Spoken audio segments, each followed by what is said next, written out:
Pemirsa, hampir 30.000 halaman dokumen dari Kedutaan Amerika Serikat di Jakarta antara tahun 1964 hingga 1968 yang sudah dideklasifikasi dirilis untuk umum oleh Arsip Nasional Amerika Serikat. Berbagai dokumen ini menunjukkan dukungan Amerika terhadap militer Indonesia dalam pembunuhan ratusan ribu warga yang dituduh simpatisan komunis.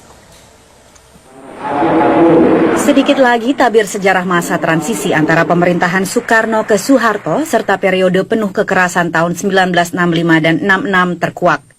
Hampir 30.000 halaman dokumen dari Kedutaan Amerika di Jakarta antara 1964 hingga 68 yang sudah dideklasifikasi atau tak lagi dianggap rahasia, dirilis Pusat Deklasifikasi Nasional, lembaga di bawah Arsip Nasional AS, bekerja sama dengan Universitas George Washington.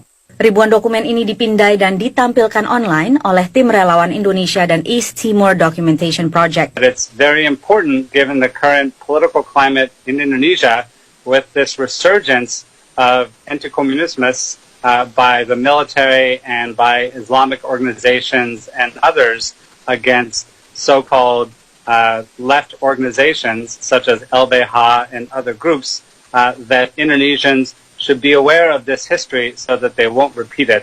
Berbagai dokumen ini menunjukkan dukungan Amerika terhadap militer Indonesia dalam pembunuhan ratusan ribu warga yang dituduh simpatisan komunis.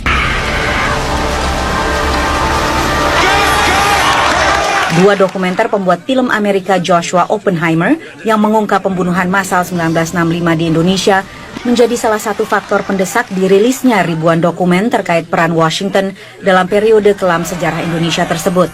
This is the most proud moment in my career as a filmmaker and in my life as a human being who cares so deeply about Indonesia and about the families of survivors who came forward and bravely shared their stories with me, and frankly also those perpetrators who had the courage to talk with some emotional honesty.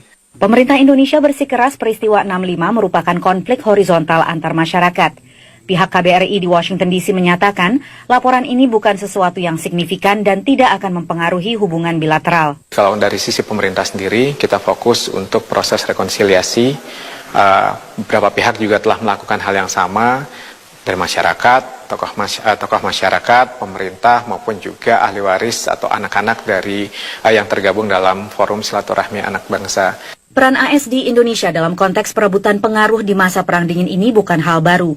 Sejumlah dokumen yang dideklasifikasi sejak tahun 2000 menunjukkan dukungan teknis dan intelijen CIA terhadap Jenderal Soeharto saat itu, ketika Washington khawatir Presiden Soekarno masuk ke orbit komunis. Saudara-saudara mengaku atau menamakan dirimu anak Bung Karno. Saya tidak mau punya anak yang tidak kiri. Namun ribuan dokumen yang baru dirilis ini merupakan yang terbesar dan paling detail. One thing we still don't have access to, and which this collection does not include, are the still secret files of the Central Intelligence Agency concerning its covert operations in Indonesia during this period and its covert support for the Army-led campaign of mass murder in 1965 and 1966. We also lack access to many of the still classified Defense Department files from 1965 and 1966. Senator Partai Demokrat Tom Udall yang pada peringatan 50 tahun G30 SPKI 2015 lalu mengajukan resolusi mendesak pemerintah Indonesia membentuk Komisi Kebenaran dan Rekonsiliasi serta mendesak pemerintah Amerika mendeklasifikasi dokumen, akan mengadakan briefing bagi Komisi Hubungan Luar Negeri Senat mengenai rilis dokumen ini dan temuannya. Dari Washington DC, Patsy Widakuswara, VOA. Pemirsa, Lembaga Internasional Pengawas Hak Asasi Manusia HRW mengungkapkan rasa optimismenya setelah pemerintah Amerika Serikat akhirnya mau merilis data yang detail mengenai kejadian pembantaian massal di tahun 1965 di Indonesia. Meski demikian, Direktur HRW Wilayah Asia Phil Robertson mengungkapkan dokumentasi ini hanya merupakan ujung dari gunung es permasalahan dan masih ada banyak lagi yang perlu dibuka. Phil Robertson mengungkapkan Amerika saat ini berada di titik pusat untuk membagikan dokumen-dokumen lain untuk dibagikan kepada dunia. Phil juga menyatakan pemerintah Indonesia harus bertanggung jawab atas apa yang terjadi dan siapa saja yang terlibat dalam pembantaian ini. Dalam dokumen berjumlah sekitar 30.000 halaman ini, kantor berita Associated Press juga sempat meninjau isi dokumen dan menemukan beberapa hal.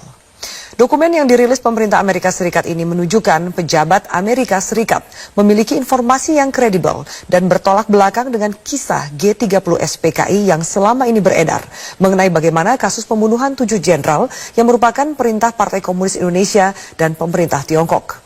Dalam dokumen milik pemerintah Amerika Serikat juga menyebutkan keterlibatan Soeharto dan sejumlah organisasi muslim terbesar di Indonesia yang pada akhirnya mengambil alih kekuasaan atas Indonesia selama 3 dekade.